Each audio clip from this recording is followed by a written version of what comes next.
గాయత్రి వల్ల ప్రయోజనము ఇంత అంత కాదండి. గాయత్రి మంత్రం వల్ల మనం సాధించేది ఏమిటి అంటే ధియో నః ప్రచోదయాత్, నః ధియః ప్రచోదయాత్, మాకు బుద్ధి ప్రచోదనం కలగాలి. ఏంటంటే బుద్ధి ప్రయోజనం కలిగితే ఏమిటి ఒరిగేది? ఏమన్నా డబ్బులు రావాలి, లేకపోతే ఇంకోటి రావాలి, కానీ ఏమిటి బుద్ధి ప్రయోజనం వల్ల ఏమిటి ప్రయోజనం అని అనుకుంటాం. కానీ ఒక్క ఆ బుద్ధి ప్రచోదనంతో సమస్తము సంబంధించి ఉన్నదండి. మనం మనిషిగా జీవించాలన్నా కూడా మనకి బుద్ధి ప్రచోదనం కావాలి. బుద్ధి ప్రచోదనం యొక్క విశిష్టత చెప్తాను, ఒక మాట జాగ్రత్తగా వినండి. ఒకడికి పక్కవాడి దొడ్లో జామకాయ కోసుకు తినాలి అని మనసు. పక్కవాడి మందానికంటే పక్కవాడి రుచి ఎక్కువ. ఇష్టపడేది నోరు జిఫకి, చాపల్యము జిఫకి. దానికి అనిపించింది పక్కవాడి దొడ్లో బాగున్న జామకాయ అది తినాలని అనిపించింది, కానీ నోరు వెళ్ళి కోసుకోలేదు, అక్కడికి వెళ్ళలేదు. నోటికి ఆ శక్తి లేదు. ఏ అవయవం అయినా ఏం చేస్తుందంటే దానికి అధిపతి అయినటువంటి మనస్సుకి చెబుతుంది. ఇంద్రియాణి పరాణ్యాహు ఇంద్రియేభ్య పరం మనః. ఇంద్రియార్థాన్ని ఇంద్రియాలని ఇంద్రియార్థాలు ఆకర్షిస్తాయి. ఆ జామకాయ ఇంద్రియార్థం, ఇంద్రియము జిహ్వ దీన్ని ఆకర్షించింది. ఈ జిహ్వ దాన్ని పొందలేదు కాబట్టి అదేం చేస్తుందంటే దేనికైనా సరే మనస్సు దానికి చెబుతుంది, ఓ మనస్సు నాకు పరాయివాడు జామకాయ తినాలనున్నది, పరాయివాడు దొడ్లో జామకాయ తినాలి. వెంటనే మనస్సు ఏం చేస్తుంది? కాళ్ళకి చెబుతుంది, ఓ కాళ్ళు గోడ దూకండి అని. వెంటనే కాళ్ళు గోడ దూకుతాయి, మా పని అయిపోయింది అంటాయి. అప్పుడు మనస్సు ఏం చేస్తుంది? చేతికి పని చెబుతుంది, కొయ్యి అంటుంది, చెయ్యి కోసేస్తుంది. ఇక నువ్వు తినేయి అంటుంది జిహ్వకి, అది తినేస్తుంది. మొత్తం నడిపేది ఎవరు?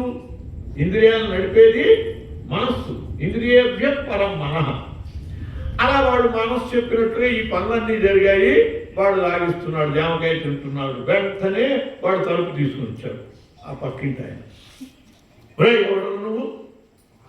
మా దొడ్లో జామకాయ కోసుకు తింటున్నావు.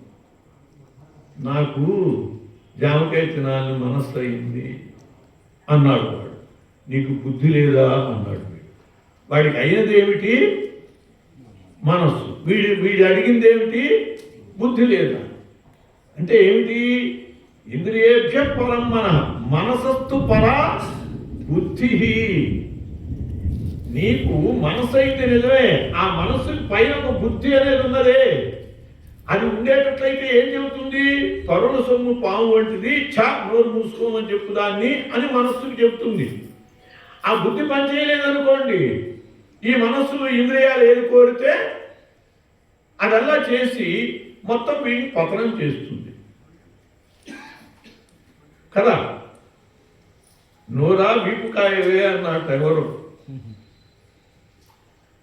తిట్టేదేమో నోరు, వాడు కొట్టేదేమో వీపు బదులు కొడతారు. ఓ నోరా అనవసరంగా నువ్వు తిట్టి నా వీపు బదులు కొట్టక అని. అట్లా ఇంద్రియాలు ఇవన్నీ కోఆపరేషన్ మనస్సు యొక్క దీంతో చేస్తూ ఉంటాయి తప్పుడు పనులన్నీ. మనస్సు గొప్పది కాదు, మనం మనస్సుతో ఆగిపోతున్నాం. చూడండి, ప్రతి చోట కూడా ఆర్టింగ్ బొమ్మలు వేస్తూ ఉంటారు, చూసారా? అది మనస్సుకి గుర్తు కదా. అంతటితే ఆగిపోతారు, బుద్ధి దాకా వెళ్తా. ఆ బుద్ధి ఇదిగో ఈ గాయత్రి మంత్రంలో ఉన్నది.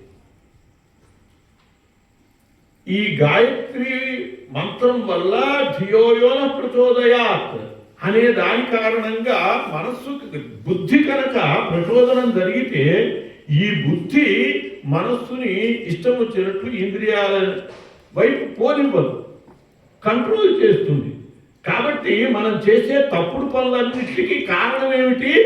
ఇంద్రియాలు కాదు, మనస్సు కాదు, బుద్ధి లేకపోవడం.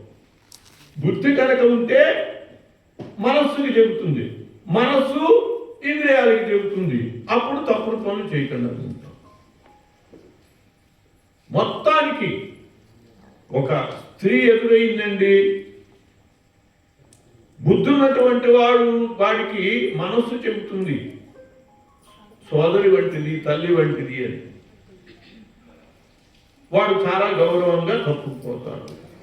అదే బుద్ధి లేదనుకోండి, వీడికి మనస్సు ఏదో ఒకటి పరిమాణటువంటి ఆలోచనలు ఇస్తుంది, వీడేదో ఒక చెడ్డ పని చేస్తాడు. కాబట్టి మొత్తానికి కారణము, అనర్థాలన్నిటికీ కారణం ఏమిటి? బుద్ధి లేకపోవటము. అందువల్ల మనం గ్రహించవలసింది ఏమిటంటే ఆ బుద్ధికి ప్రచోదనం జరగాలి. ఇవాళ సమాజంలో తప్పుడు పనులు ఏవైనా జరుగుతున్నాయంటే వాటి అన్నిటికీ కారణం ఏమిటి? బుద్ధి లేకపోవటమే. సమాజం అంతటా కన్నా బుద్ధి సక్రమంగా ఉంటే ఏ తప్పుడు పనులు జరగవు. ఇన్ని అన్యాయాలు, ఘోరాలు, మరి వాళ్ళు చూడండి ఎన్ని హత్యలు.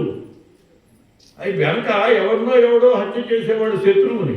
ఇప్పుడు భార్యల్ని భర్తలు, భర్తల్ని భార్యలే, పిల్లల్ని తల్లిదండ్రులు పిల్లలే. ఎంత ఘోరమైన కాలంగా ఉన్నదో చూడండి. వీటన్నిటికీ కారణం బుద్ధి ప్రచోదనం లేక. గాయత్రి అటువంటి బుద్ధి ప్రచోదనం చేసిందంటే దాన్ని మించి కావాల్సింది ఏముంది చెప్పండి? ఒక వ్యక్తికి